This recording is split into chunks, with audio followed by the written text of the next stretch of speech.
Hello, good evening, and welcome back. Well, with the new tax hikes proposed from Rishi Sunak, there is at least some good news that we can focus on as some white pills. With a spending review, as there's a backlash over Rishi Sunak's overseas aid cut, which is not much of a cut. It's from 0.7% to 0.5%, which still makes us one of the biggest contributors. But of course, there's a backlash about this because there are two different trains of thought about this. Maybe three. The main two are, of course, that it's good to give aid, and the second is that it's bad to give aid. And what kind of person could say it's bad to give aid? Well, me, of course. Of course, me.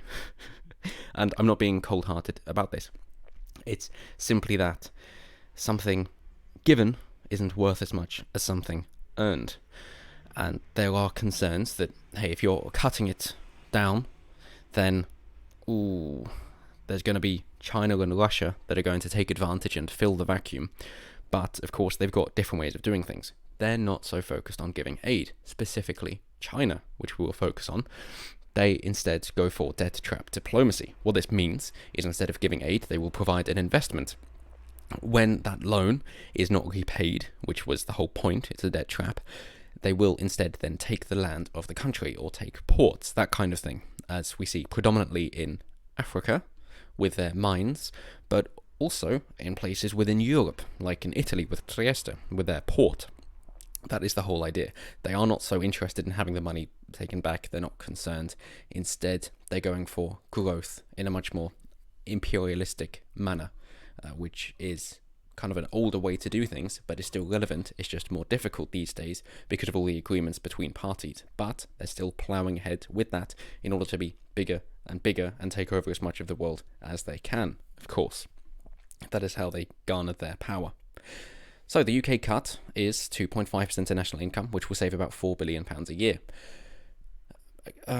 With the idea of what this will be spent on, it isn't really making much of a difference, unfortunately, with regards to, well, it wouldn't cover the army spending or the difference that they're trying to make up for the NHS, but it is still something at least that really a full audit could be done in order to see exactly where the money is going and what it is being spent on. And through doing that, then of course you could cut the fat and have a lot of saving.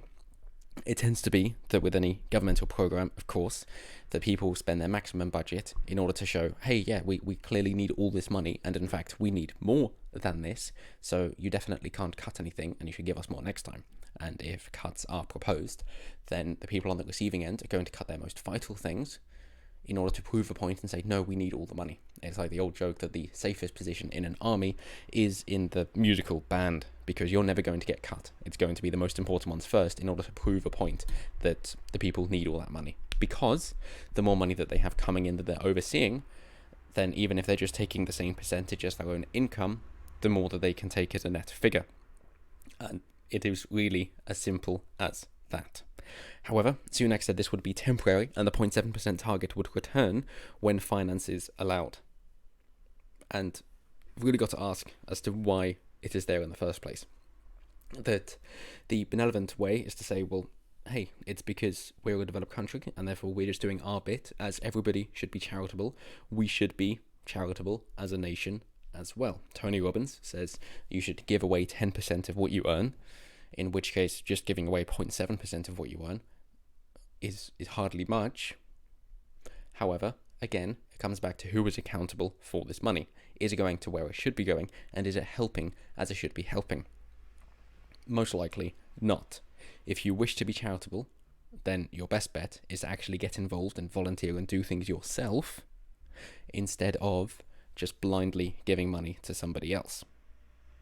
As Dr. Jordan B. Peterson has pointed out time and time again, that with people that are heavily addicted to negative behavior, shall we say, drugs and alcohol and the like, then being poor can actually save somebody's life. When they then get their benefits in, they just go on a 5-day bender and they're ruined. They're lying in the gutter again. And then they're broke, and then they recover for the 25 days of the month, and then they get paid and they go on the bender again, and it's just that constant vicious cycle. Having more money does not necessarily mean people will be doing better. And therefore, you have to address the root cause, and somebody needs a purpose in order to be able to spend that money wisely. And if they do have that purpose and they're doing something worthwhile, then they do not need charity, because people are willing to exchange with them, and you do not need to give them anything because they're actually earning it. And because they're earning it, they're going to be having a better hold of it and spending it more wisely. However, the move has been criticised by some Tories, in fact, who point out that it was a key promise in the party's 2019 general election manifesto. I don't think it really was, and considering everything that the Tories have done, I don't think people are really fussed about this being cut for any Tory voter, and if anything, I think it's just going to be one of the few good things that they've done. As far as I'm concerned, for my vote for the Tories, I'm incredibly disappointed in what they've done, but this is one of the few good things they have done. So Baroness Sugg, who was David Cameron's chief of staff when he was PM, has quit as Minister for Sustainable Development, Overseas Territories and the Caribbean. In a letter to Boris Johnson, she said it was fundamentally wrong to abandon the foreign aid promise, which should be kept in the tough times as well as the good. He responded by praising the minister's passion and commitment to her work and her efforts in support of girls' education in particular. Brilliant.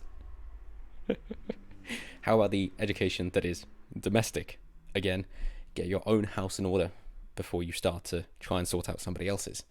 In fact, before you criticise the speck in somebody else's eye, how about you remove the log in your own? Very biblical, there for a reason. So, the UK currently commits 0.7% of national income to overseas aid, which comparatively, you've got Germany at 0.6 and France 0.44 and the US on 0.16. So, even after dropping to 0.5, it would remain the second highest aid donor in the G7. But France has committed to raise its contribution to 0.55%. Is that actually going to happen? I highly doubt it. Macron is facing pushback, with Marine Le Pen, of course, gaining popularity given the problems that they've had with multiculturalism, in which case the concept, the idea of giving away more money while they're suffering is not going to go down well. And if it does happen, then he's just shooting himself in the foot. So I don't think it's going to happen. Sunak said the government's intention is to return to 0.7% when this fiscal situation allows, but he gave no specific timeline, and I don't think we will really need to. Conservative MP Tobias Ellwood, chairman of the Commons Defence Committee, told BBC News the foreign aid cut will come back and haunt us in the long term. Well, instead of aid, again, you can go with investment if you prefer. If you're saying, well, investments aren't worthwhile because you're never going to see a return, then you might be thinking, well, okay, in that case, why would you not see a return? Well, it's because the money being spent isn't done wisely and therefore it's not profitable. Okay, then why are you giving aid in the first place if it's not doing anything worthwhile? If the money is doing something worthwhile, then there can be a return on investment. So you're kind of suggesting that foreign aid isn't worthwhile. But that's up to you to decide. He said it would reduce British influence, increase poverty and instability, and allow China and Russia to take advantage by moving quickly to fill the vacuum. So, in 2000, the UN thought, let's have a monumental goal and say let's halve global poverty by 50% by the year 2020, which was a monumental undertaking, and yet it was done by 2012. So, doing pretty well. How is this done? Well, of course, it's through entrepreneurship and free trade and capitalism. Yeah, that big evil C word. And yet it has been completed. So let's stick with that, and maybe, just maybe, people can make a thing for themselves. If people are more self-reliant, if you are teaching the man to fish instead of giving the man a fish, then they will be continuing to be profitable and doing well within their own right. And surely that is what we wish to maintain. When he's saying that we're removing our influence, well, is that the point? If the point is the influence, then why don't you go down the China route and do debt trap diplomacy and colonize again? If you're an influence, that's the way to do it. Or did you just misspeak? Because why are you so focused on influence? Why are you not concerned on allowing these individual people to do well for themselves? Isn't that more important? Doing well for the individual. What is your intention? What is your aim? What is your goal? If you wish to then be prominent in the other countries, colonize. Actually set up businesses over there and make things happen yourself. If you want what's best for the individual people, then maybe leave them alone. You might only be making things worse. Especially if you look at the Lord of War film with Nicolas Cage, which of course is a fictitious story, but it's more factual than people would care to admit.